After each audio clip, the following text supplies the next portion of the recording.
XSFM입니다. I, D, W, K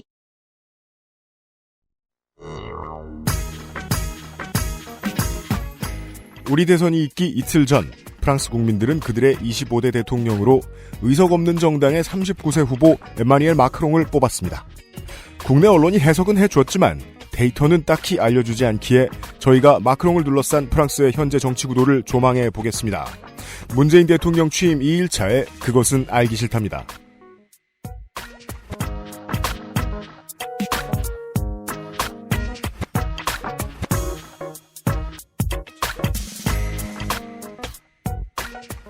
(12년 12월 20일) 새벽 시사 프로그램을 시작한 지 3개월이 채 되지 않았던 시절에 저는 굳이 핑계를 대자면 순진해서 문재인 대통령이 그때 당선이 되면 당시 제가 있던 방송사에서 그것은 알기 싫다를 그만두라고 할 줄 알았습니다.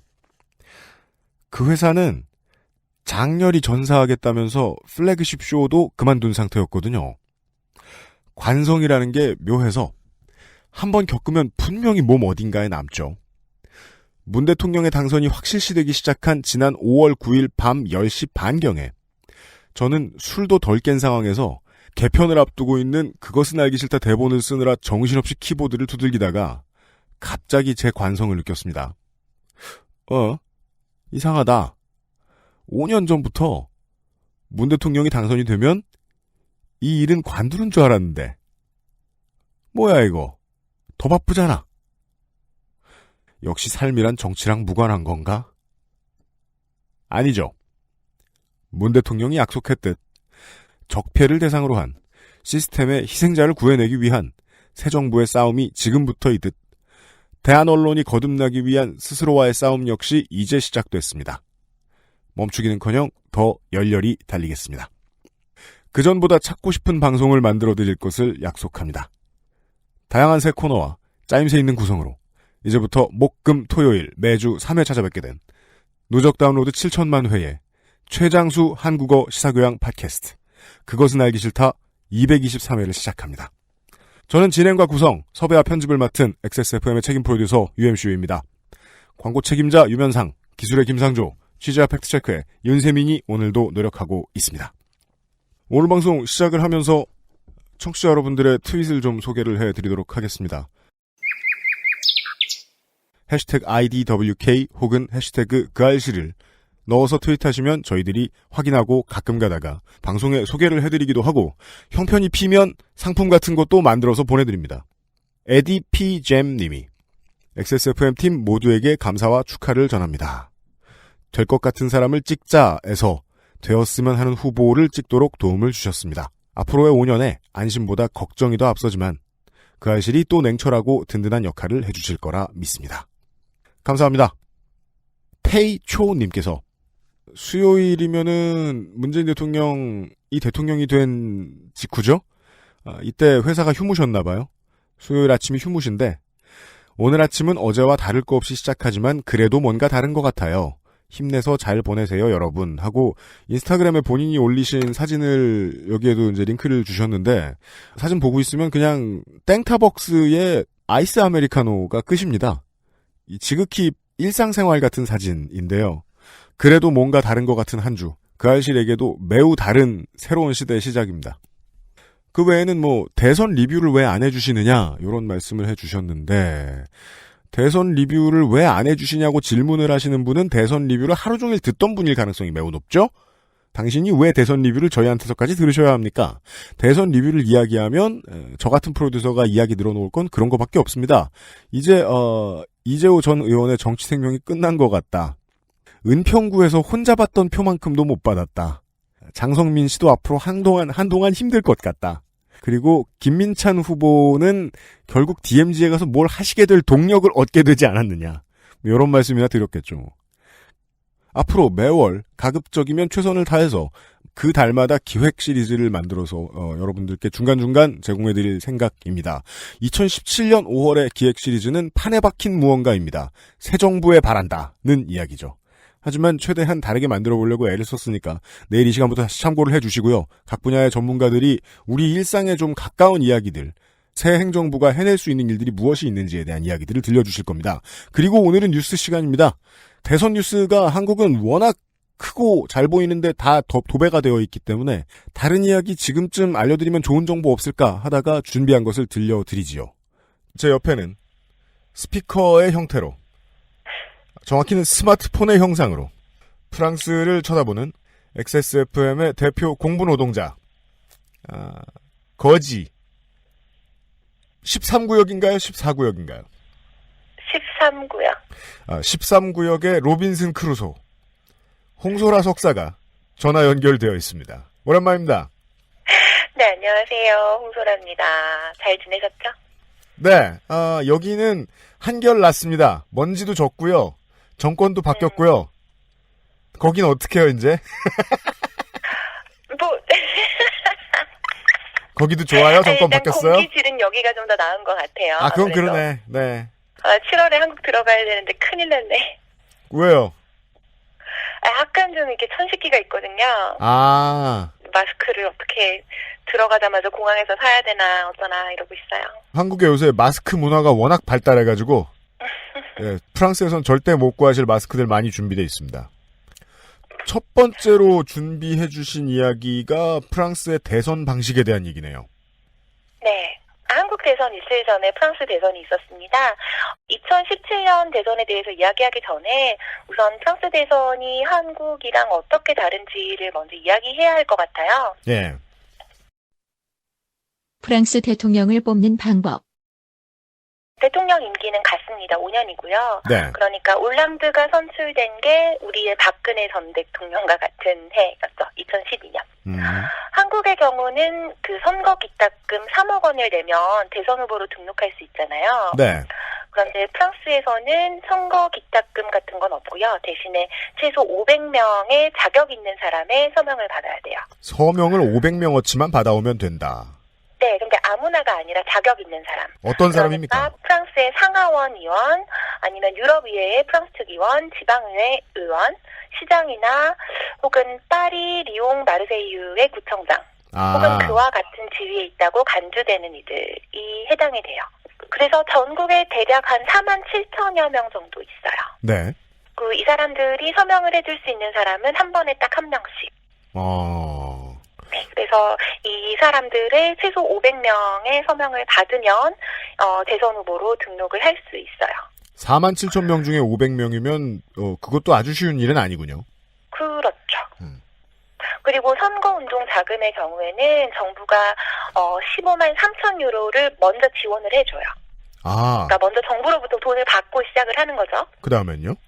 그리고 그 해당 후보가 5% 미만의 득표를 하면, 이건 1차 투표 얘기하는 건데요. 네. 하면 캠페인에 소요된 비용의 최고 4.75%를 돌려주고요.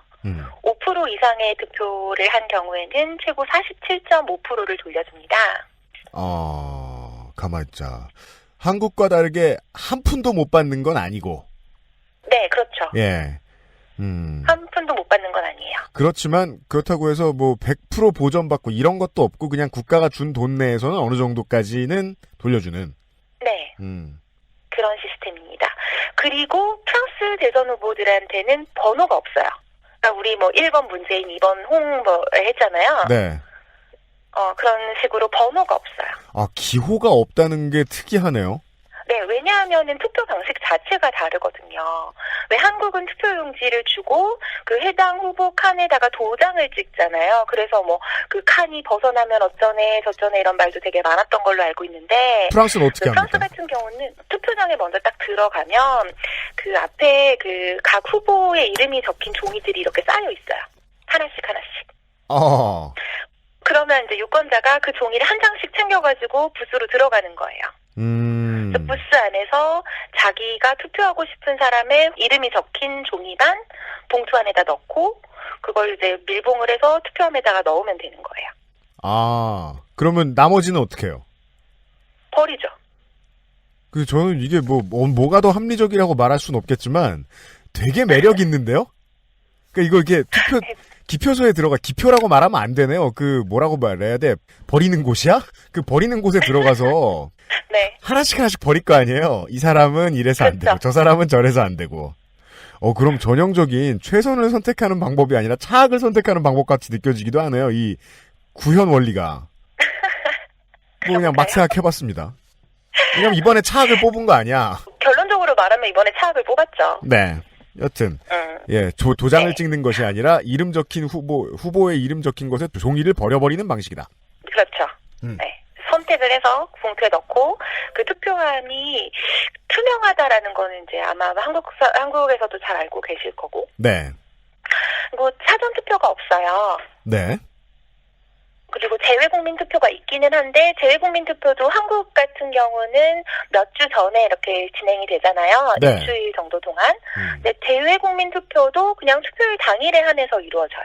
뭐 기술이 있나 보네요. 집계를 하는. 예. 거의 대부분 이제 손으로 많이 하는 걸로는 알고 있는데, 예. 자, 지난 4월 22일에 1차 대선이 있었어요. 투표율이 77.77%에 달했습니다. 한국에 비해서는 높죠. 그런데 2012년에 비해서는 1.7포인트 정도 낮아진 수치입니다. 프랑스와 올랑드가 뽑힐 때는 거의 80% 정도가 나왔다가 이번엔 좀 낮아졌다. 1차 대선만으로 이제 비교를 하면 그렇습니다. 뭐 1차 대선이 있다는 건 2차 대선이 있다는 얘기죠. 그렇죠. 아마도 프랑스 대선은 그 결선 투표가 있다는 거 아마 다 알고 계실 텐데요. 네. 이게 저한테도 되게 중요한 지점이기는 해요. 왜냐하면 한국의 경우에는 선거를 할 때 항상 내가 뽑는 후보가 뽑힐 수 있을까에 대해서 고민을 해야 되잖아요. 사표 심리. 그렇죠. 결선 투표제란 1차 투표에서 50%를 넘는 투표를 한 후보가 없을 때에는 가장 많은 지지를 받은 후보 2명을 놓고 최종 투표를 다시 하는 제도예요. 한국으로 말하면 문재인 홍준표가 붙었다. 네. 네. 그렇습니다. 그리고 1차 선거로부터 2주 후에 치러지거든요. 그래서 이번 그 프랑스 대선 결선이 5월 7일 일요일에 있었죠. 그죠. 네. 그리고 대선만 결선 투표제를 적용하는 게 아니고요. 사실은 지방선거에도 그 결선 투표제를 적용을 해요. 그리고 그 지방의회를 득표율에 비례하게 구성하는 시스템을 갖추고 있기도 하고요. 2개의 당을 결선 투표에 올립니까? 그게 어떤 식이냐면, 그 1차 투표에서 그 1, 2위를 못한 그런 당들이 있을 거 아니에요. 후보들이 있을 거 아니에요. 네. 그러면 이 사람들이 뭔가 이제 약속을 받고 연대를 해요. 네. 그러니까 이걸 연대를 해서 결선 투표제에 가면 이제 그 결과에서 나온 그 비율대로 지방의회가 구성이 되거든요. 네. 그러니까 좋은 점은 그 후수 정당의 목소리도 크게 묻히지는 않는다는 거죠. 그러니까 한국처럼. 네. 한국은 이제 진정한 다당제가 실현이 앞으로 꾸준히 될지 모르겠지만, 일단 실현이 된 지 한 몇 달 됐거든요. 그래서 아직 이런 게 생소하죠. 알겠습니다. 참고로 결선 선거 비용은 최고 47.5%까지를 국가가 부담합니다. 이거 소액대출 이자율 같기도 하고 47.5 되게 좋아하는군요. 절반 이상은 이 어떻게 나온 건지는 저도 잘 모르겠습니다. 딴 건 몰라도 절반 이상은 정당이 알아서 털어라 이런 메시지는 보이네요. 네, 그리고 이제 이번 대선으로 이제 프랑스의 정치판이 어떻게 달라질지를 이야기하기 전에는 현 국회가 어떻게 구성되어 있는지를 좀 이야기를 해야 할 것 같아요. 네. 지금의 프랑스 국회. 프랑스 입법기관인 국회에는 577명의 하원과 348명의 상원의원이 있습니다. 그러니까 프랑스는 양원제인 거죠. 네. 양원의 가장 큰 차이라면 하원은 시민들의 직접 투표로 선출돼서 5년의 임기를 가집니다. 상원의 경우는 간접 선거로 이루어지거든요. 임기는 6년이고요. 네. 여기서 간접 선거라 함은 그러니까 하원이라던가 지방의회 의원, 지방자치단체의회 구성원으로 총 15만 명 정도가 이 선거에 참가한다는 것을 의미합니다. 그런데 보통 이제 상원의원 선출이 지방자치단체의회 위주로 이루어져요. 그 구성원들이 가장 많거든요. 그러다 보니까 보통 프랑스 상원은 우파적인 성향을 지니는 게 대부분이에요. 왜 시골로 갈수록 정치적인 성향이 우파적으로 가기 때문에. 네. 이거 손희상 선생이 지적하기도 한 건데 지역구만 갈라가지고 정치인을 뽑으면 우파가 뽑혀올릴 가능성이 훨씬 높다. 그렇죠. 이 세계적인 질서군요. 알겠습니다. 지금 프랑스의 현재 하원은 5공화국의 14대 국회예요. 2012년 6월 26일부터 구성이 됐거든요. 네. 그러니까 말하자면 프랑스 같은 경우는 대선이 치러지고 나서 바로 총선이 있습니다. 하원도 임기가 끝나가는군요. 그렇죠. 그러니까 대통령이 선출이 되고 그 다음에 바로 총선이 있어서 대통령 임기하고 국회하고 그러니까 하원하고 같이 가는 거죠. 지금 현재 하원에서 가장 큰 세력은 사회당, 그러니까 올랑드의 사회당과 녹색당, 공화국과 시민운동으로 이루어진 좌파연합이에요. 네. 49.2%를 점유를 하고 있고요. 이게 특이하죠. 집권당도 연대한 정당이 많아요. 그렇죠. 사회당하고 녹색당, 그 다음에 공화국과 시민운동 이렇게 세 개의 당이 연합을 한 좌파연합 세력이에요. 이래야 지금 의회에서 다수당이 될 수 있으니까. 보통 한 당으로, 그러니까 공화당 같은 경우는 한 당으로만 해요. 그런데 보통 이제 연합을 많이 하더라고요. 예, 이러니까 이제 의회 내에서 5할 정도를 차지할 수 있게 되네요, 의석이. 그 뒤로 사르코지의 공화당이 199석으로 34.5%가량이고요. 네. 공화당은 아시겠지만 대략 이제 우파 정당입니다. 그리고 중도우파에 해당하는 민주독립연합이 총 29석, 29석. 그리고 기타 좌파당은 18석. 그리고 좌파 전선으로 대표되는 극좌 성향은 15석을 점유합니다. 기타는 26명인데요. 네. 이 중에 르펜으로 대표되는 국민전선 출신 하원이 총 2명이 있습니다. 가만히 있어 봅시다. 577명이 정수인 하원 의석 가운데서 단 2석을 차지하고 있는 정당의 후보가 지금 대통령 선거에서 2등했다는 거 아니에요? 그렇죠. 물론 의석 없는 당의 대통령이 나왔습니다만은. 알겠습니다. 그 2명은 누구예요? 2명은요, 마린 르펜 조카인 마리옹 마레샬 르펜하고요. 네. 그 다음에 이제 다른 질베르 콜라르라는 사람이 있는데, 참, 마리옹이 이번에 자기 이제 정치 그만두겠다고 발표했어요. 다음에 불출마한다? 네. 근데 그 집안에, 보니까 이 국민전선은, 르펜 씨 집안이 잘 해줘야 되는 정당 같은데. 그렇죠. 네, 이제 식구가 남아나지 않을 것 같은데. 애를 또 낳아서 길러가지고 국회의원을 만들지도 모르겠습니다. 여튼. 네. 참, 그리고 이 두 사람 말고도 극우로 분류되는 하원이 한 명이 더 있어서 총 3명입니다. 그러니까 정리를 하자면 올랑드 정부하에서 프랑스 하원은 대략 극좌 13, 좌파 271, 중도 18, 중도 우파 27, 우파 193, 기타 26. 이 26 중에 3은 극우. 이렇게 이루어져 있다고 할 수 있겠습니다.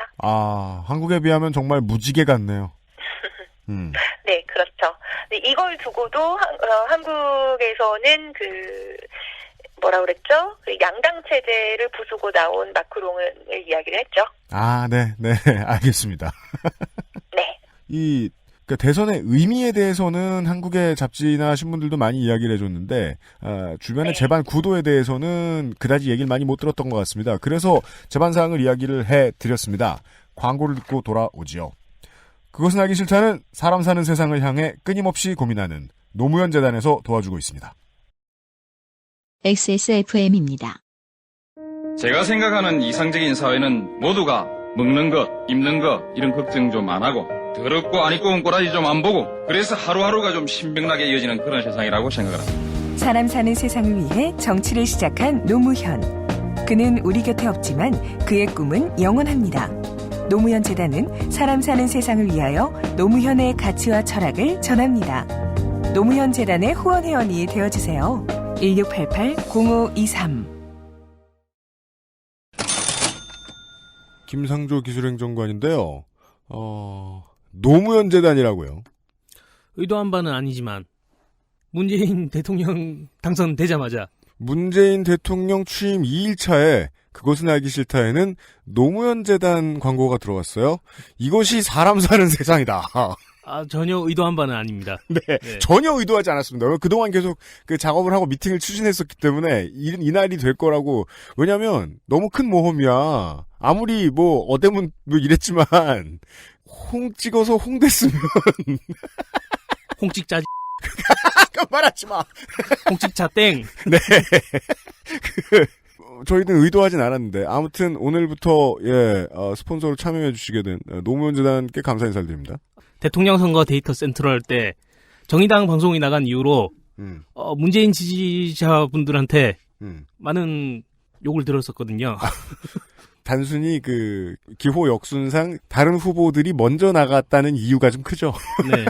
예. 그분들이 조금 머쓱하지 않을까. 그렇습니다. 네. 또 이러면 또 안철수 후보 지지자들이 또 이랬을 텐데 안랩 연락 주세요. 네. 혹은 그쪽 재단 연락 주세요. 광고 받습니다. 네. 받아요. 네.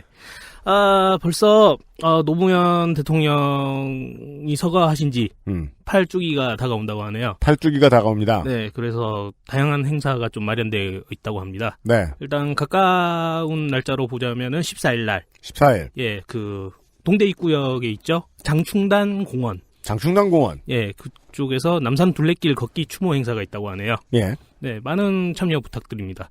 그리고 후원도 받고요. 네. 개인적으로 제가 어릴 때 노무현 대통령하고 악수를 했던 적이 있어요. 진짜요? 어디서요? 부산에서요. 부산에서? 그때가 국회의원 선거였나 시장 선거였나?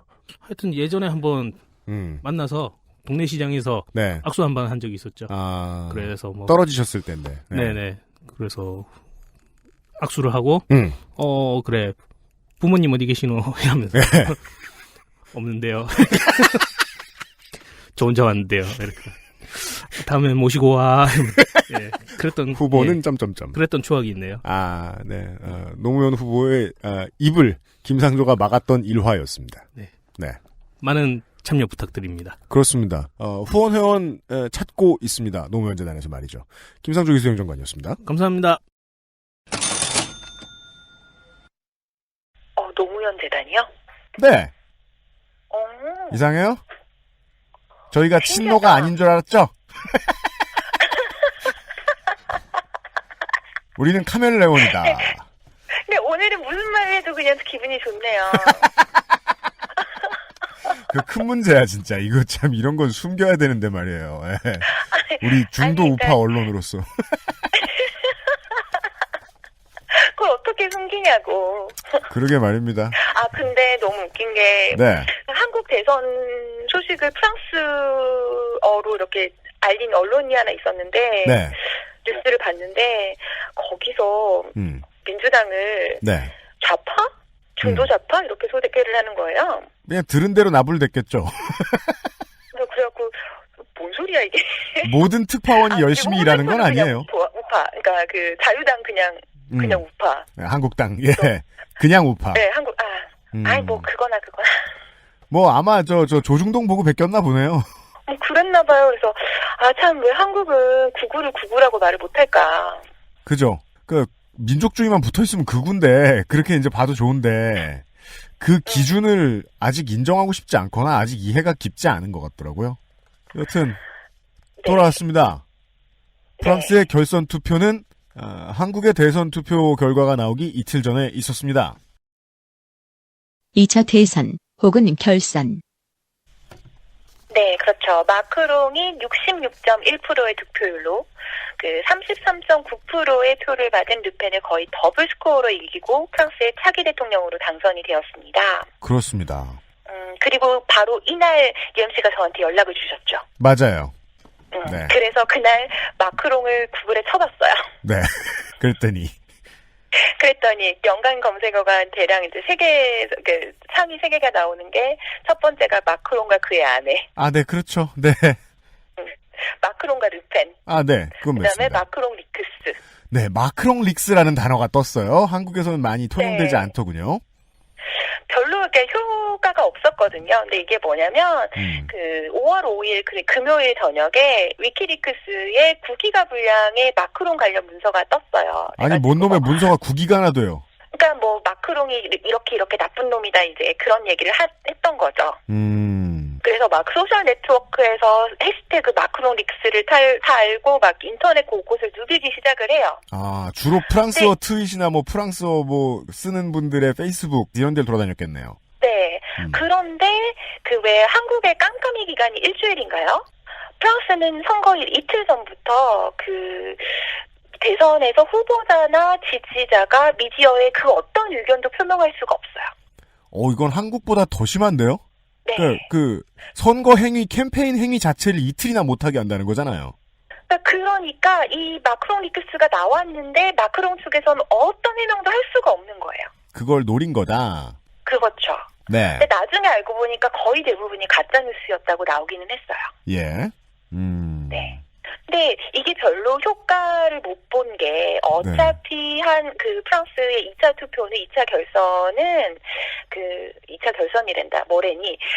결선 투표는? 프랑스 대선 결선 투표는 그 마크롱이 얼마나 좋은 후보인지가 별로 중요하지 않았거든요.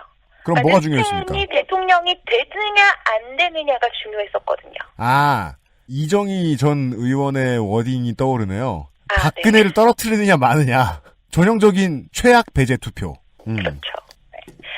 그래서 그러다 보니까 투표율도 상당히 낮았어요. 뭐 상당히 낮은 게 74.56%이긴 합니다만. 야, 예, 높네요. 네. 2012년 그러니까 지난 대선보다는 5.8% 정도 낮은 수치예요. 게다가 1차 대선에 비해서도 3%가량 낮은 수치로 나오거든요. 예. 근데 이게 어떤 점에서 의미가 있냐면 보통 프랑스 대선의 투표율은 1차보다 2차가 훨씬 더 높게 나타나요. 아. 그러니까 프랑스 사람들이 이 2차 대선에 투표하러 가기 싫었던 거죠. 네. 이놈도 싫고 저놈도 싫은데. 네. 그리고 이번 대선에서 되게 중요했던 게 기권 및 무효표가 거의 기록적인 수가 나왔어요. 그 무효표라는 건 이게 조금 나오면 실수인데 많이 나오면 무효표 찍으러 간 사람이 많다는 거잖아요.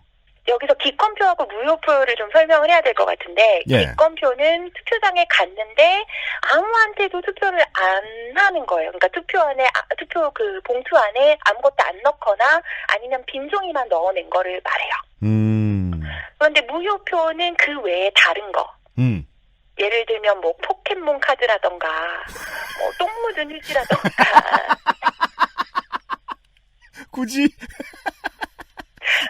트랩 카드 이런 것을 네. 네.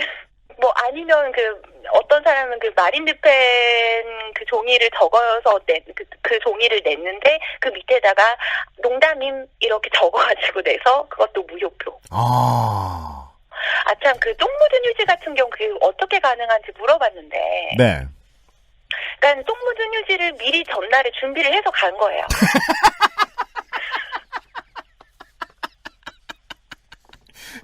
세심한 투표 행위. 그렇죠.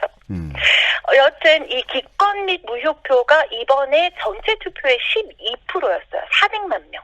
국민의 10명 중 하나 이상이 기권 및 무효표를 행사하러 투표장에 나갔다. 굳이 그냥 안 가도 되는데 이게 예년에 비하면 적어도 2배 이상 증가한 수치거든요. 아, 유권자의 파업 행위네요.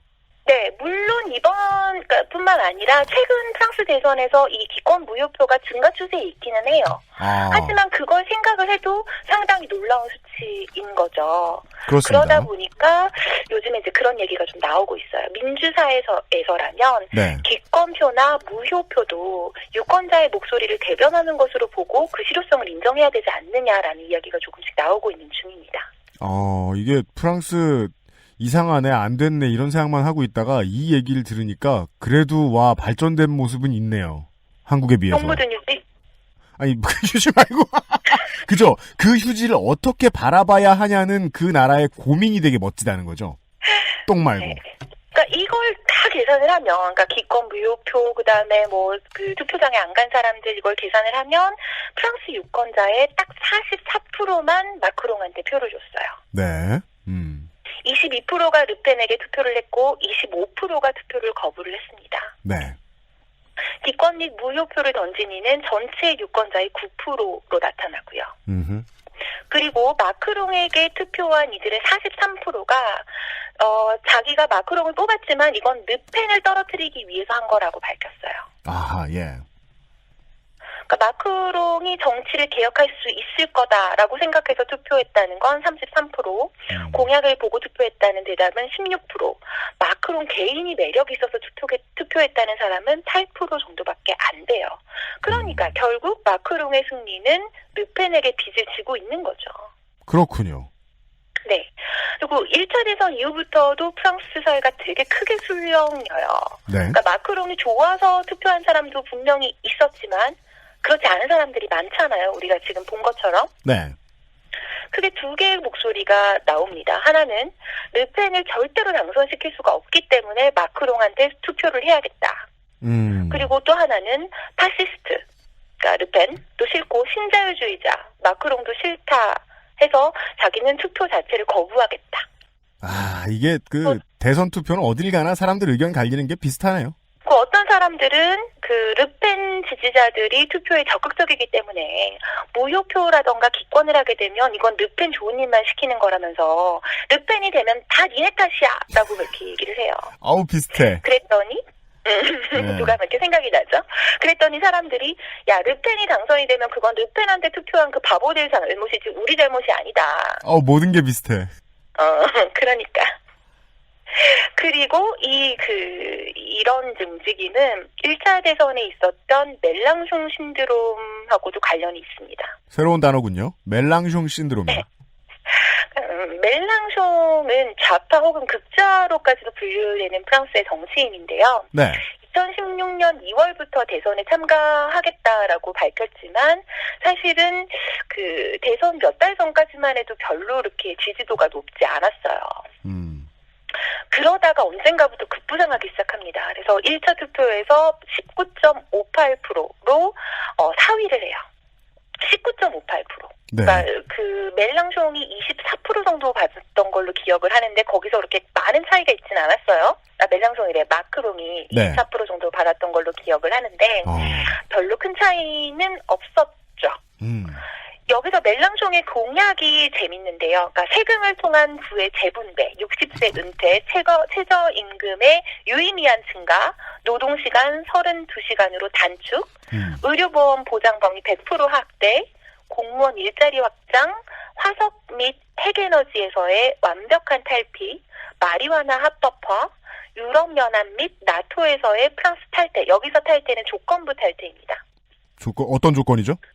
유럽의 자유주의 정책에 반대하는 입장이거든요. 이걸 들으니까 왜 이걸 걸었는지, 왜 탈퇴하겠다고 말했는지 알겠네요. 일관적인 극좌의 약속들이네요. 특히 청년층의 압도적인 지지를 받아요. 그렇죠. 실제로 1차 대전에서 18세에서 24세 사이의 젊은 유권자의 30%가 멜랑숑한테 표를 줘요. 네. 그러니까 이 젊은 유권자들한테 있어서는 그러니까 사실 좀 비슷해요. 이들도 다들 대학에 많이 가지만 한국만큼 극단적이진 않지만 대학에 가는데 돈은 없고 취업도 힘들고 최저임금도 안 오르고 그래서 점점 더 힘들어지는 삶을 살고 있거든요. 네. 이 사람들이, 이 청년층들이 보기에는 사회당이나 공화당이나 다들 청년들의 피곤한 삶, 점차 가난해져가는 중산층의 삶을 이해하지 못하고 있는 거예요. 이 멜랑숑에 대한 지지도가 대선 후보 TV 토론과 함께 많이 상승을 하게 됩니다. 실제로 설문조사 결과를 보면 대선 후보 TV 토론에서 가장 유권자들의 마음을 울리고 머리를 설득한 후보는 멜랑숑이었다고 나와요. 네. 그러면서 이러다가 멜랑숑이 진짜 대통령이 될 수도 있지 않을까? 2차 대선까지 갈 수 있지 않을까라는 희망이 커지고 있었다가 좌절이 되면서 적잖은 청년 유권자들이 투표를 거부를 하기에 이릅니다. 결선으로 가서. 수치로 보면요. 네. 수치로 보면 1차 대선에서 마크롱을 찍었던 유권자의 95%가 2차 투표에 참여를 했어요. 그런데 멜랑숑을 찍은 사람은 64%만 2차 대선에 참가를 합니다. 그리고 18세에서 24세 사이의 유권자의 34%가 투표를 거부를 했고요.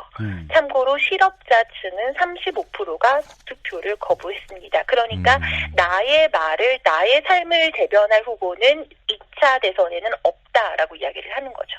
그렇군요. 결선 투표 되게 매력 있네요, 진짜. 저는 이게 됐으면 좋겠어요. 뭐 이번에 문재인 대통령도 비슷한 공약을 하긴 했죠. 개헌하면서 또 얼마나 이런 형태와 비슷한 걸 내걸 수 있을지 모르겠습니다만은 매력 있네요. 예, 아무튼 그 좌파 후보는 역시 정치인은 역시 TV에서 말하는 걸 들어야 매력을 느낄 수 있잖아요. 그렇다면 그렇습니다. 말도 사실 좀 더 잘하는 것 같고요. 네, 신자유주의 우파와 극우 백색 테러 분자가 붙었는데 당선된 사람 얘기를 이제 좀 해볼까요? 에마뉴엘 마크롱. 네.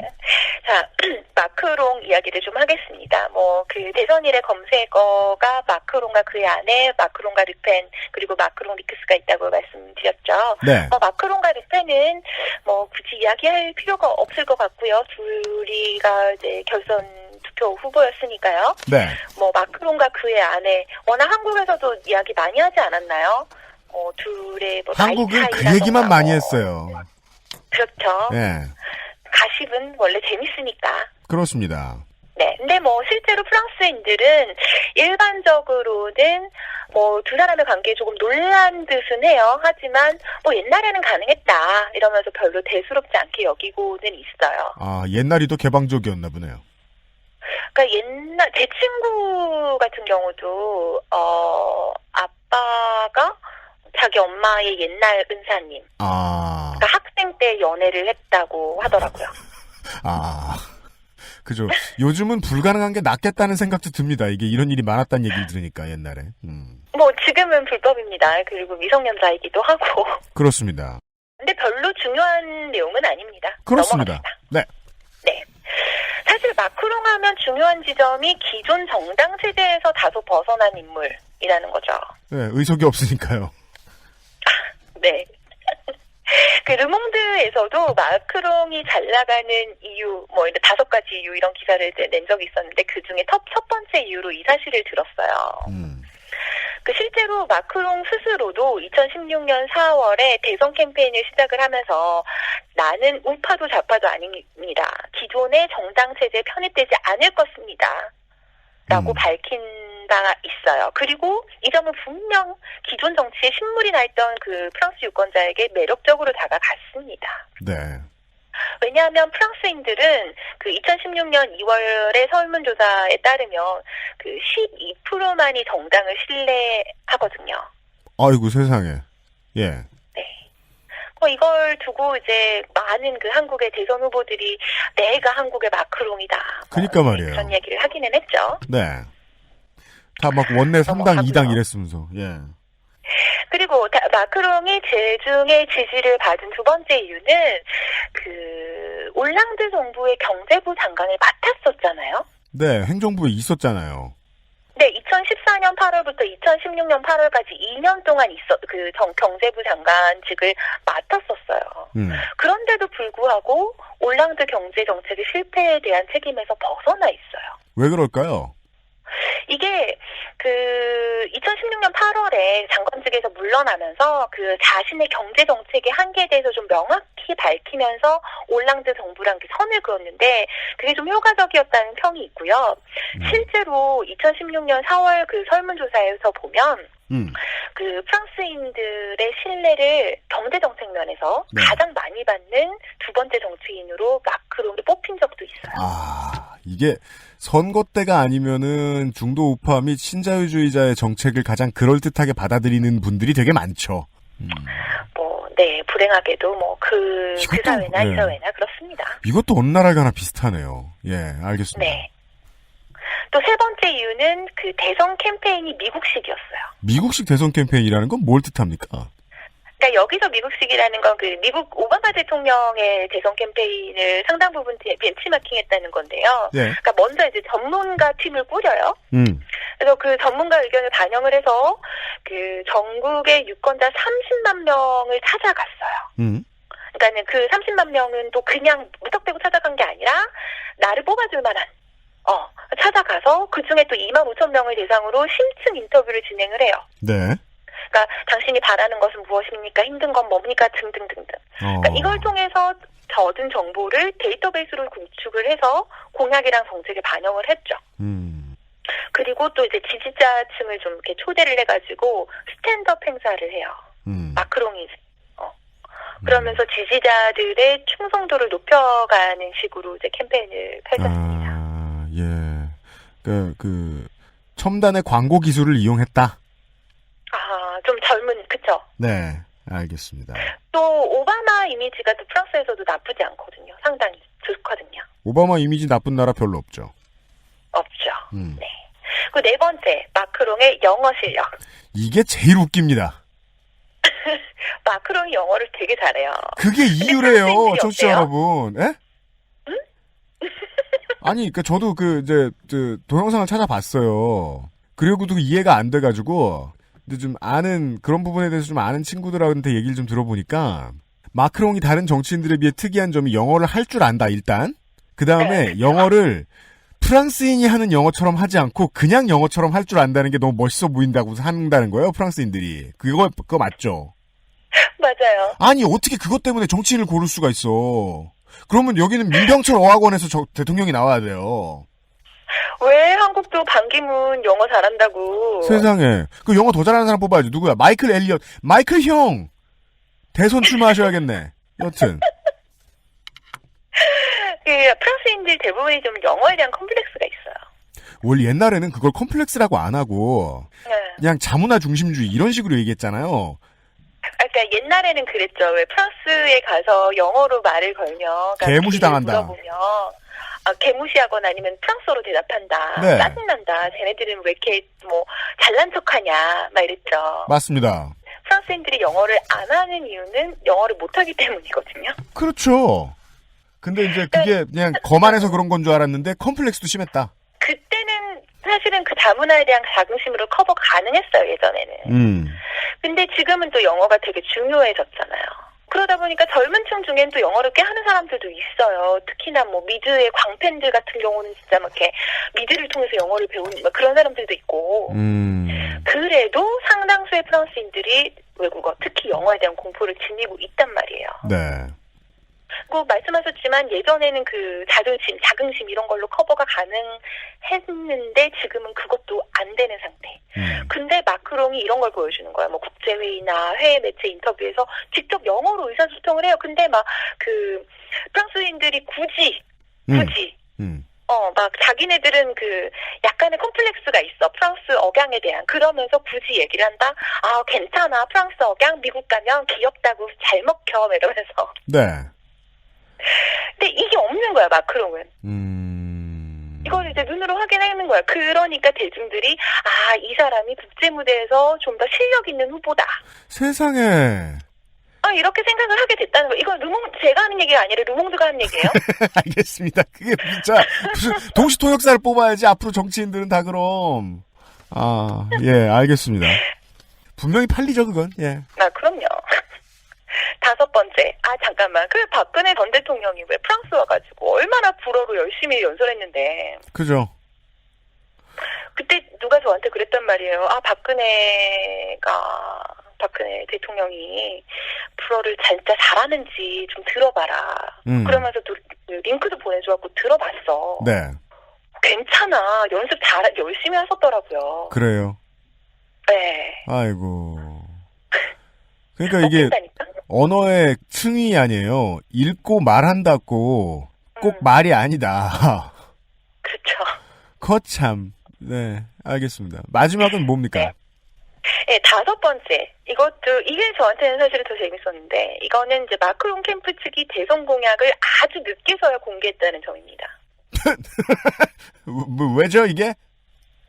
왜냐하면 정치에 있어서는 공약을 포함한 그 전략이 명확하지 않은 채로 남아있을 때 성공할 가능성이 높다고 합니다. 이거는 그러니까 공약을 이렇게 쭉 명확하게 내놓으면 이걸 본 사람들이 지지자들이 실망하거나 아니면 상대 진영으로부터 이거 아니야 이러면서 직접적으로 공격을 당할 수가 있잖아요. 그렇죠. 그러니까 뭘 물어봐도 뭔가 명확하지 않게 남아 있으면 그럴 여지가 없잖아. 뭘 물어봐도 그럼 주적이 누구라는 얘기예요. 이렇게 답하든지. 뭘 물어봐도 새정치 하겠습니다. 이렇게 답하든지. 그쪽이 낫다. 이게 실제로 그 마크롱 캠프의 전략 중에 하나였어요. 똑똑하네요. 그리고 마크롱 캠프의 공약은 대선 한 2개월 정도 전부터 조금씩 막 개미 눈물만큼씩 공개되기 시작하거든요. 알겠습니다. 대선 직후에 BBC는 그 마크롱이 승리한 이후로 이거 외에도 공화당이나 사회당이 몰라 그랬다. 마크롱의 전략이 탁월했다. 마크롱이 이제 젊은 에너지가 있고 긍정성이 있다. 그리고 르펜이 있었다. 이런 것들을 꼽은 적이 있죠. 이거는 한겨레랑 허핑턴 포스트에서 나왔더라고요. 참고해 주시면 될 것 같고요. 네, BBC는 그거보다 더 자세한 논평을 할 수 없는 입장이라고 저는 알고 있습니다. 여튼 그리하여 지금 마크롱은 대통령 당선인이죠. 네, 그렇습니다. 그래서 조금 있으면 프랑스 제5공화국의 8번째 대통령으로 마크롱이 뭐라고 하죠? 취임해요. 임기를 취임을 하게 됩니다. 엘리제에 들어가요. 네. 엘리제궁의 주인이 되죠. 네. 그런데 지금 제가 쭉 말씀을 드렸잖아요. 마크롱 지지자들은 기뻐요. 네. 그런데 그들을 제외한 사람들은 그냥 심드렁하거나 화가 났어요. 그러니까 문제는 그들의 지지자가 너무 적다는 거 아니에요. 그 지지자가. 적지는 않지. 그래도 30%가 넘는데 프랑스인들 하긴요. 전체. 예, 여튼. 40%고. 그럼 이렇게 얘기해야 되겠군요. 그 사람들 빼고 나머지의 불행함이 너무 크다. 살펴봅시다. 예. 말씀드렸다시피 마크롱의 공약이 다른 후보들에서 들에 비해서 좀 늦게 공개가 됐잖아요. 예. 그래서 마크롱이 집권하게 되면 뭐가 어떻게 바뀔지 아직 감이 잘 오지는 않는 상태예요. 그럴 거면 선거를 왜 해? 르펜 되지 말라고. 야, 그러네요. 진짜 르펜 하나 피하려고 얻은 결과물 일따름이라고 아주 나쁘게 말하면 그거네. 그러니까 주요 공약을 살펴봅시다. 우선 네. 공직자 선도법. 그러니까 이 법이 통과가 되면 국회의원이나 공직자는 자기의 임기 동안에 3개 이상의 또 다른 공직을 맡거나 가족을 고용할 수 없게 돼요. 네. 그 말은 즉슨 그 전에 가능했다는 얘기죠. 예. 두 번째, 은퇴 시스템의 개혁. 기존의 은퇴 나이나 연금 수준에는 변화가 없는데 연금 책정 방식을 모든 사람에게 동일하게 적용을 시키겠다. 네.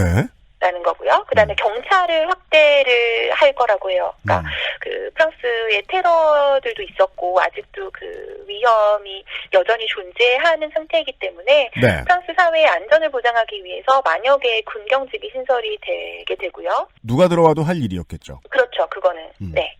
그리고 초등교육의 질을 높이기 위해서 12,000개의 초등교사직을 신설을 함으로써 초등학교 한 반의 학생 수를 반으로 줄이겠다. 그리고 프랑스 부유세, 그러니까 부유세를 상속 부동산에만 국한하겠다. 그러니까 주식이나 이런 거는 네, 포함시키지 않겠다라는 거죠. 부자에게 세금을 덜 걷겠다. 네, 그러니까 신자유주의자라고 보시면 배경가 틀리지 않아요. 그러니까 이 마크롱의 경제 정책은 친기업적이고 친EU 정책이고 그리고 법인세도 인하를 시키게 되고 자유시장, 공공부문 일자리 12만 개 감축, 노동 유연성 강화 이런 식으로 요약이 되거든요. 여기서 노동 유연성 강화라는 건 말 그대로 해고를 좀 더 쉽게 시킬 수 있게 하겠다라는 거잖아요. 박근혜 정부 때 한국에 안 계셨잖아요. 네. 우리 청취자들이 더 잘 알아요, 이 단어는. 네. 네. 죄송합니다. 노동 유연성 그러면 유연해지는 건 내 모가지라는 건 알고 있어요. 그렇습니까? 네.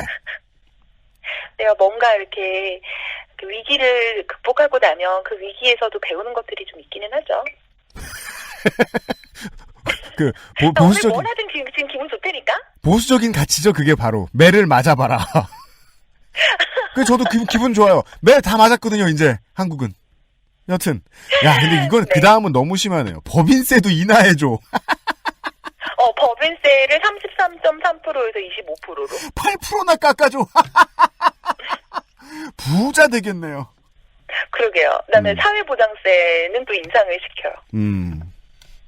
그리고 부가세는 또 현행을 유지시키고 그렇습니다. 향후 5년간 교육, 에너지, 환경, 교통, 보건 등의 공공부문에 500억 유로, 그러니까 한국 돈으로 60조 8천억 원 정도 됩니다. 네. 투자하겠다고 공약을 하기도 했고요. 예.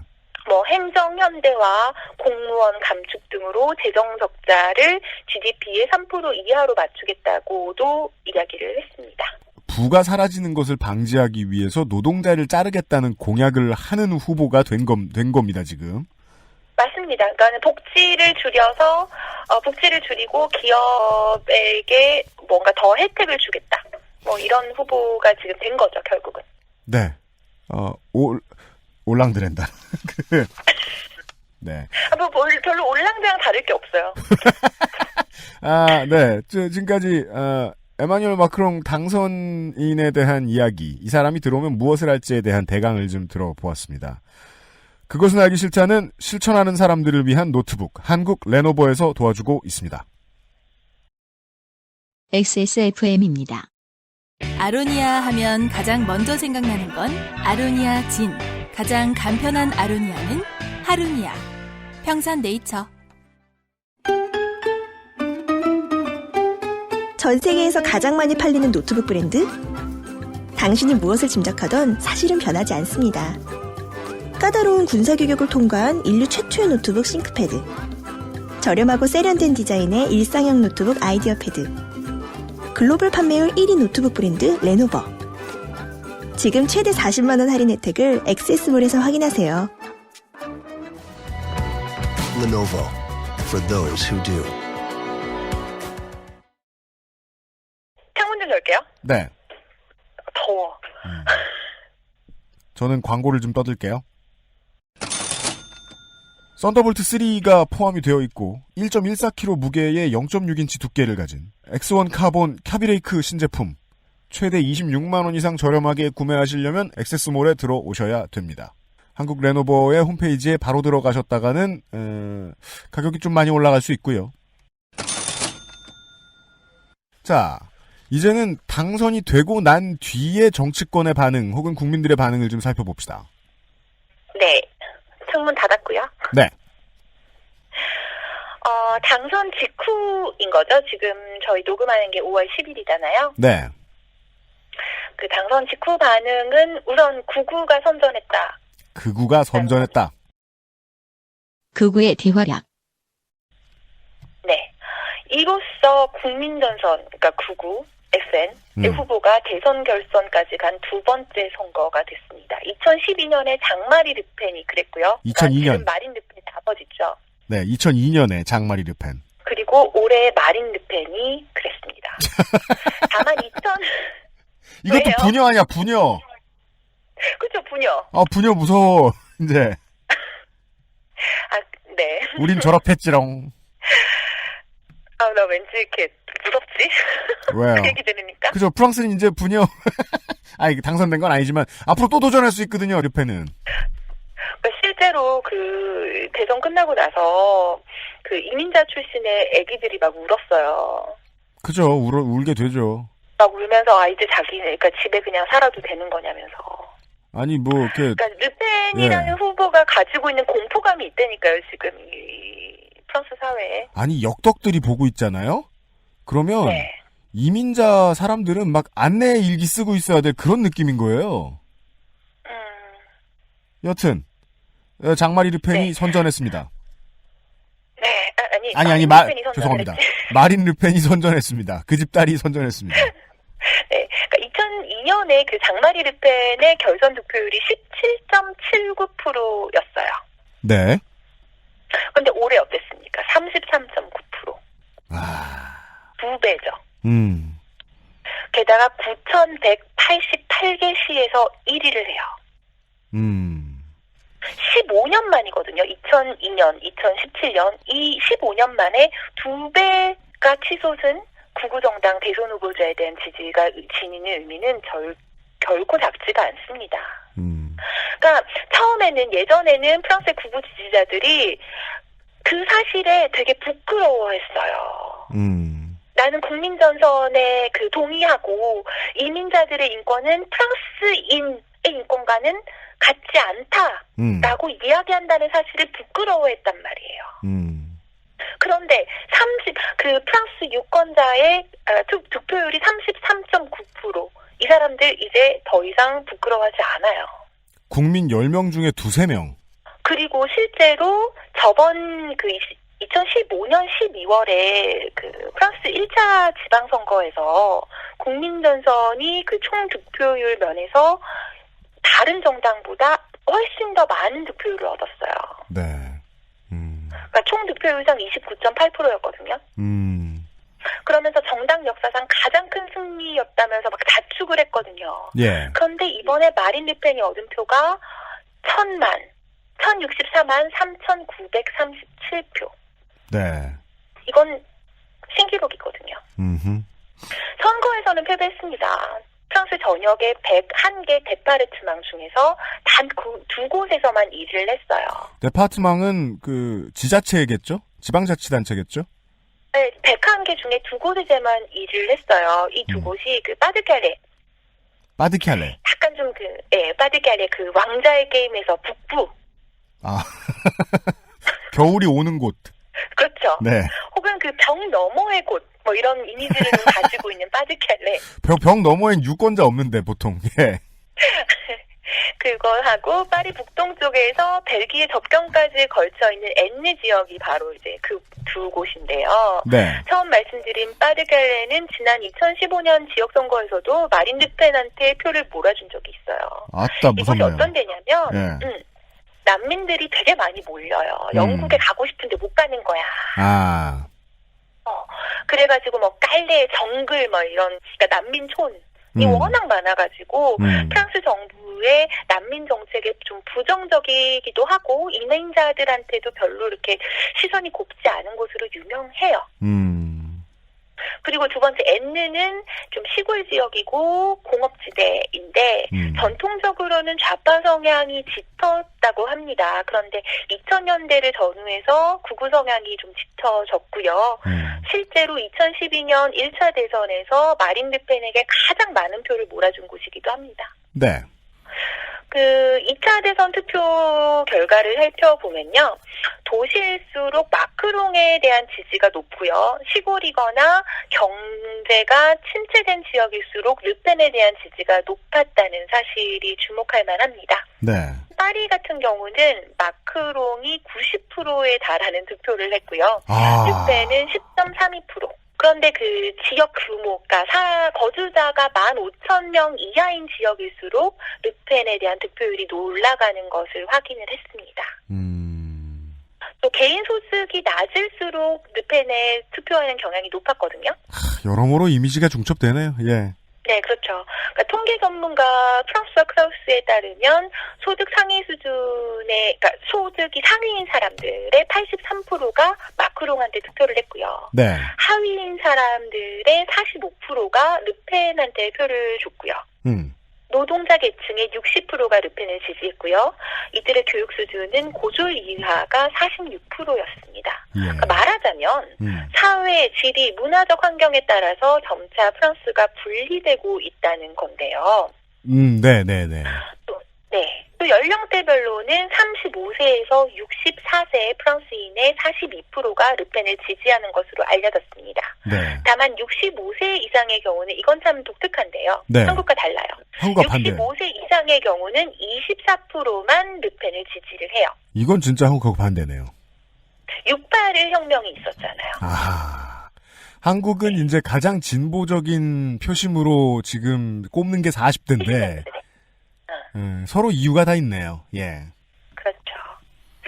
반면에 마크롱은 고용주 혹은 개인 사업가 층의 독보적인 지지를 받습니다. 고용주는 66%, 개인 사업가는 67%. 공약이 마음에 들었군요. 마음에 들지 않았겠습니까? 그니까 말이에요. 예. 네. 제가 고용주의자 개인 사업가인데.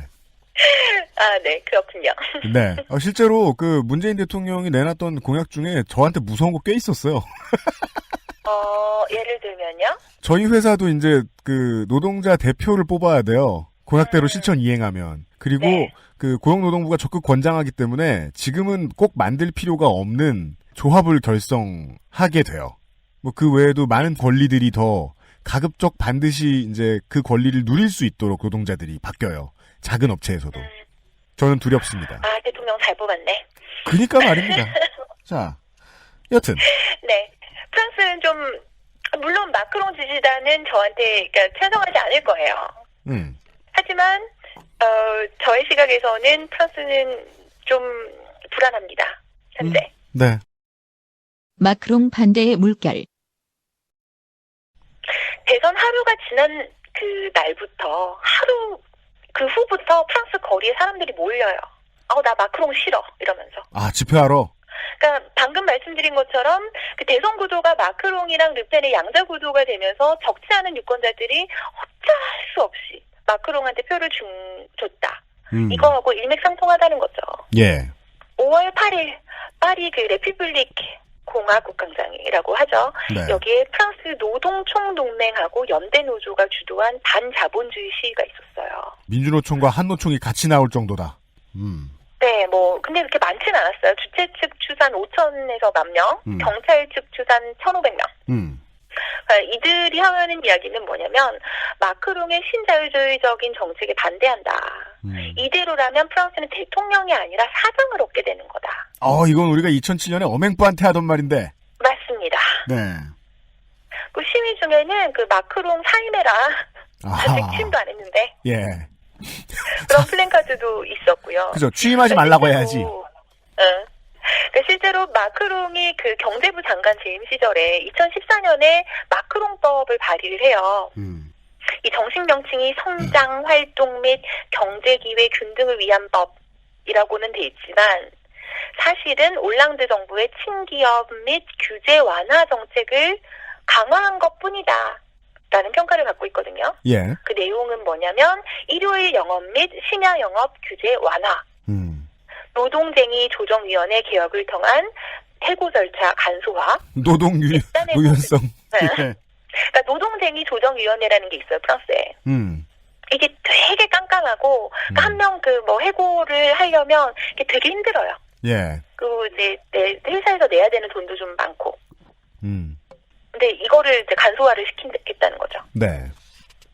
그리고 집단해고 규칙 수정을 통한 해고 절차 간소화. 예. 이걸 골자로 하고 있었거든요. 그러니까는 노조 측에서 마크롱에 대한 시선이 곱지 않은 건 당연한 거고요. 네. 근데 이 법이 결국은 직권상정으로 통과가 돼요. 하원에서도 막 반대하고 막 이랬는데. 통과를 시켜버렸어요, 정부에서. 직권상정이라는 말은 보통 날치기하고 같은 비트를 쓰는데. 네. 그랬는데도 불구하고 2015년에, 그러니까 바로 그 다음 해에 노동부 장관, 그 엘콤리 장관이 노동법 개혁안을 이렇게 발표를 하면서 이게 또 프랑스 사회를 통째로 흔듭니다. 네. 그러면서 마크롱이 좀 수면 안으로 좀 숨을 수 있었던 거예요. 나쁜 일이 있을 때 하이라이트를 받지 않았다. 그렇죠. 네, 조금 더 이제 총선에 대한 이야기를 하면서 이 이야기를 좀 이어갈게요. 네. 앞서 말씀드린 것처럼 프랑스 총선이 대선 직후에 열려요. 네. 보통은 새로 집권한 정부한테 힘을 실어주기 위해서 집권당에 표를 주는 경우가 많아요. 그런데 이번엔 어떻습니까? 마크롱이 정당이 없죠. 근데 이렇게 당이 있기는 한데, 의석이 없죠. 앵마르쉐인가요? 그거, 예. 네. 저는 너무, 앵마르쉐, 그 당이 정말 너무 놀라운 게, 한국 사회는 정당 명칭에 느낌표가 들어간 당이 딱 하나 있었어요. 가자 대국민 중심당이라고요. 원래 무슨 노인 권익연대인가 그런 정당이었는데, 그러니까 우리들에게는 고작해야 필수 요소 느낌 정도의 당이었는데, 예, 이 느낌표당이 의원 없이 집권한 거 아닙니까, 지금? 그렇죠. 그리고 그 의원 없는 정당은 잠시 후에 의원을 만들어낼 기회를 얻게 되고요. 그러니까 느낌표당. 네. 이 마크롱이 뽑혔기는 했지만 또 대부분이 르펜이라는 똥을 피하기 위해서 투표권을 행사를 했거든요. 네. 그러니까 지금 이번 총선의 결과는 앞을 분간하기가 힘들어요. 또 뭐 멜랑쇼 신드롬이 총선까지 이어질 것인지 아니면 구구의 선전이 총선에도 이어질 건지 또 뭐 국민정서는 이번에 정당 이름을 바꾼다는 이야기도 있는데 뭐 어떤 식으로 이제 진행이 될지는 살펴봐야겠고요. 네. 그러니까 결국 말하자면 마크롱이 당선이 됐는데 네. 그 마크롱에 힘을 실어주게 될지 총선이 다음 6월에 있을 총선이 마크롱 정부에 힘을 실어주게 될지 아니면 더욱더 큰 혼돈의 도가니로 프랑스 사회를 몰아가게 될지 아직은 예측이 쉽지 않습니다. 대강 이런 식으로 흘러가고 있다라고 말씀을 드렸습니다. 네. 제가 이제 프랑스 시민들에 대한 예의를 차려가지고 이제 그만 즐거워하고 싶고요. 얘기를 다 들으니까. 민족주의 백색 테러 집단을 피하기 위해서 모두의 경제적인 모가지를 잘라대는 신자유주의자를 뽑아 올렸고 뽑힌 사람은 아직 국회에 1g의 힘도 가지고 있지 못하며 그가 어떻게 될지는 이번 총선이 결정해 줄 텐데 아직 어떻게 연대가 이어질지 뭐 이런 것도 정확치 않고 그냥 혼돈의 한가운데네요. 네, 맞습니다. 알겠습니다. 얼른 느낌은 기억이 나요. 뭐요? 2차 선거를 하는 걸 따라갔거든요. 네. 근데 그러면 이제 사람들이 줄을 막 이렇게 서서 기다리잖아요. 투표를 하러. 근데 별로 즐거워 보이지 않는 얼굴인 거죠. 네, 저는 그게 기억이 남아요. 아직도. 알겠습니다. 하긴 그거는 또 어떤 사람들의 인상을 어떻게 보았느냐는 내 기분이기도 한데요. 아, 맞습니다. 당연하죠. 저는 사전투표 나가면서 사람들 기분 좋아 보였거든요. 네. 그 기억이 나요. 저희 동네에서. 알겠습니다. 다른 언론에서 듣기 어려웠던 많은 정보들을 들었습니다. 공부노동자 홍소라 석사가 고생 많이 하셨습니다. 제가 일단 언제까지 석사해야 되는 거예요? 그거 나한테 물어요. 지도교수한테 묻지. 아, 젠장. 수고 많으셨습니다. 저 여름에 봬요. 들어오시면. 네, 수고하셨어요. 감사합니다. 네. 그것은 알기 싫다는 더 편해진 마지막 선택 평산네이처 하루니아 C3G에서 도와주고 있습니다. XSFM입니다. 아로니아 제품. 한국에서 가장 믿을 만한 곳은 평산네이처죠. 하루의 건강한 습관, 하루니아. 대기업 카피캣들의 숲에서 아로니아진 단일 제품으로 20억 매출을 돌파한 평산네이처의 신제품 하루니아 C3G는 액세스몰에서 구매하실 수 있습니다. 저는 자주 먹는다. 새로운 코너를 시작하지요. 금주에 쓸만한 뉴스. 오늘부터 역사. 결국은 앞으로 역사에 남을 것이거나 저희가 생각하기에 역사에 남았으면 좋겠거나 그도 아니면 많은 피해자나 수혜자가 생겨서 한 번쯤 기억해 주셨으면 좋겠는 이야기들을 정리해 둡니다. 오늘부터 역사 시간입니다. 에디터 윤세민 기자입니다. 네, 안녕하십니까. 윤세민입니다. 네. 이번 주에 새로 역사로 쓰여진 건 뭡니까? 네, 먼저 이번 주에 가장 중요한 기사죠. 네. 코너 맥그리거가 등남했습니다. 코너 맥그리거가 직접 낳진 않았을 거 아니에요? 그렇죠. 계속 싸우고 있는 걸로 아는데. 네. 예. 코너 맥그리거의 등남을 축하하며. 네. 예. 그 다음으로 중요한 기사는 네. 문재인 대통령이 취임했습니다. 이런 패드립을 받나. 아우 진짜 매를 벌어요. 네, 그 다음으로 중요한 기사입니다. 대한민국의 19대 대통령인 문재인 대통령이 취임했습니다. 네. 이미 이제 정당 간의 유불리 이런 문제 다 그 시사 프로그램에서 얘기 다 했을 건데 아저씨 같은 얘기 듣고 싶어 하시는 거 있으면 하나만 이야기를 하자면 100번 1000번 또 고쳐 생각해봐도 자유한국당에게 가장 좋은 파트너, 국민의당에게 내추럴하게 가장 어울리는 파트너는 서로입니다. 네. 저는 그림이 있습니다.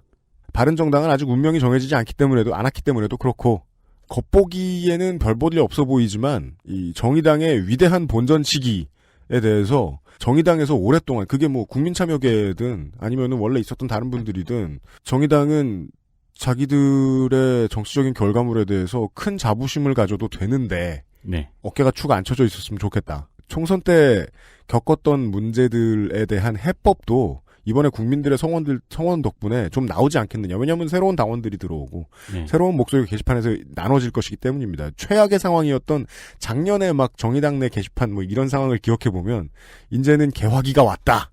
예. 그 정도 외에는 정치권에서 지금 저는 그렇게 많이 생각나는 건 없습니다. 그 대통령 선거가 너무 띄엄띄엄 있으니까 5년에 한 번 있으니까 그 유권자들이 기억을 못하는 게 있는데 원래 이때 되면 지금은 인수위가 없지 않습니까?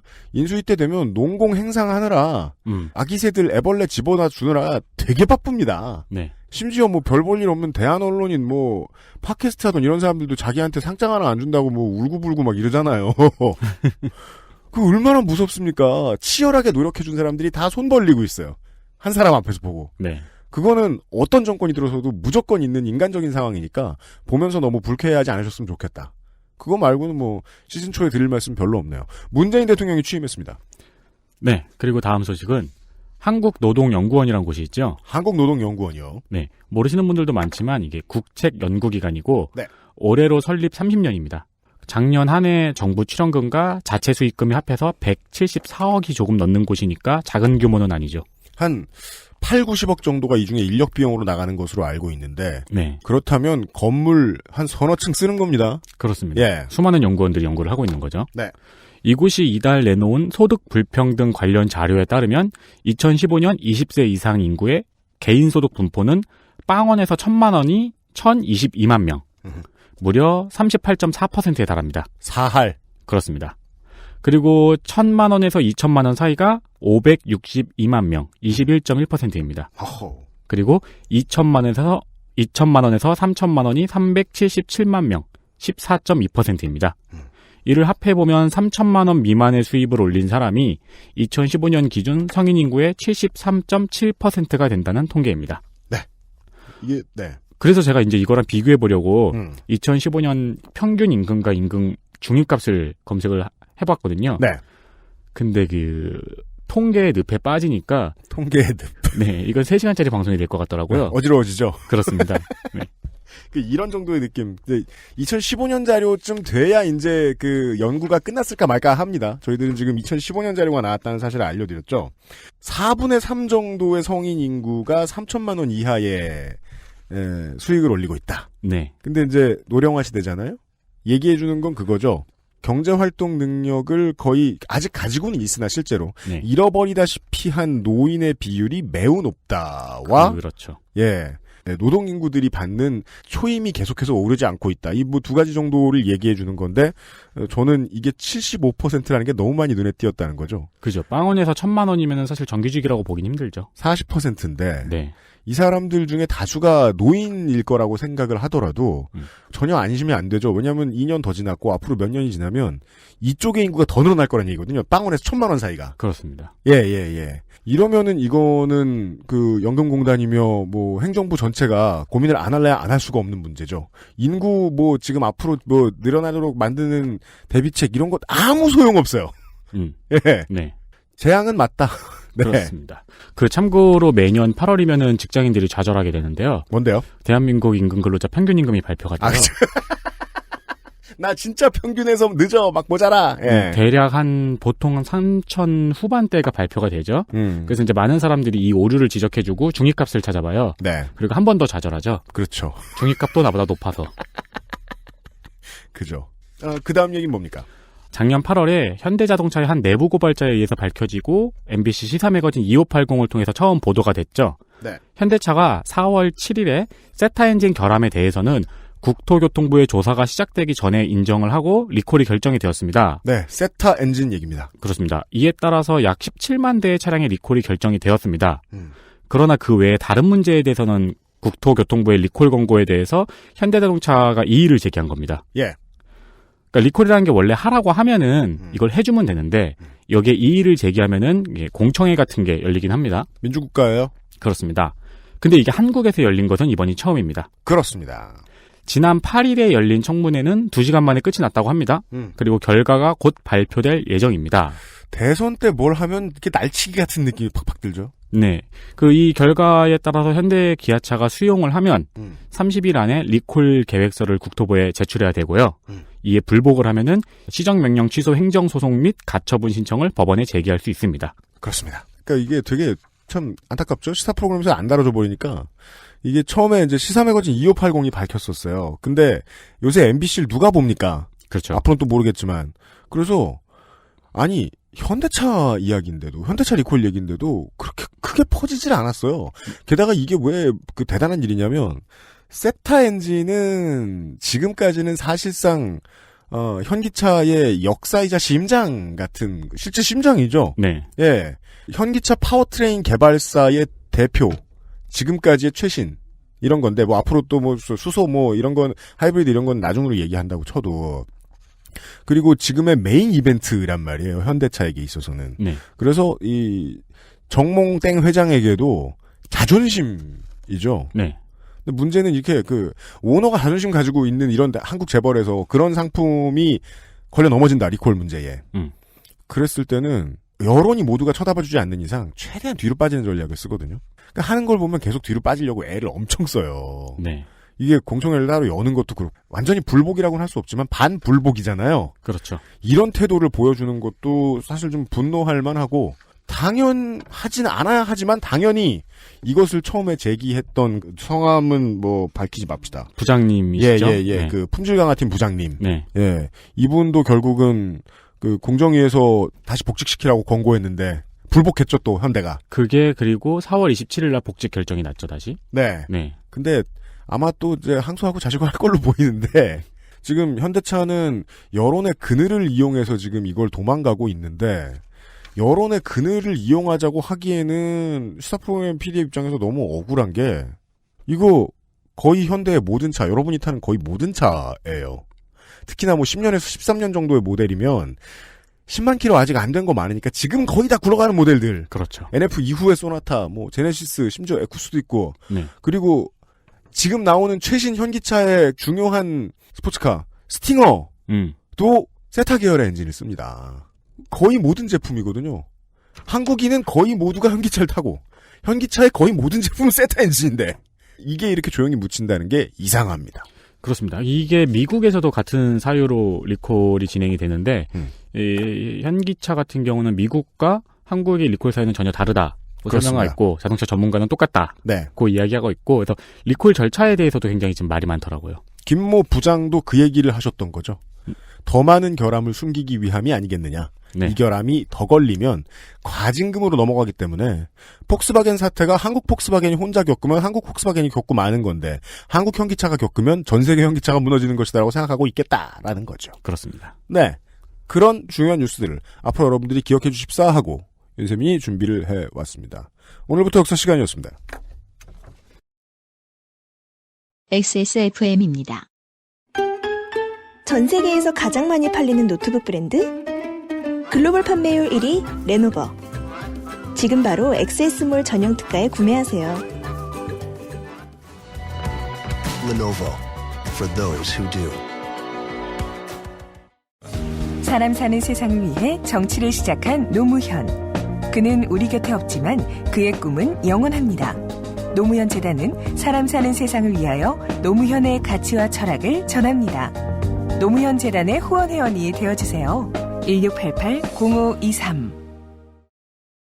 아까 전에 안내 드렸듯이 노무현 대통령 서거 8주기예요. 5월달이. 그래서 5월 20일 날 또 시민문화제를 개최한다고 하네요. 5월 20일입니다. 네, 토요일 오후 6시부터 광화문 광장에서 진행된다고 합니다. 가득 채워주십시오. 네. 여러분들 많이 좋아하시는 뭐 유시민 작가 그리고 안희정 충남 주사. 네. 또 누굴 뽀뽀하시려고. 네, 또 이재명 시장. 제가 또 이해찬 세대 아닙니까? 네. 해찬이 형도. 해찬이 형. 네, 나온다고 하네요. 네. 그리고 세월호 유가족 분들도 같이 참여하신다고 하고요. 네. 많은 참여 부탁드리겠습니다. 그렇습니다. 그리고 노무현 재단에 저희 모레 지금 링크가 세워졌는지는 모르겠는데요. 네.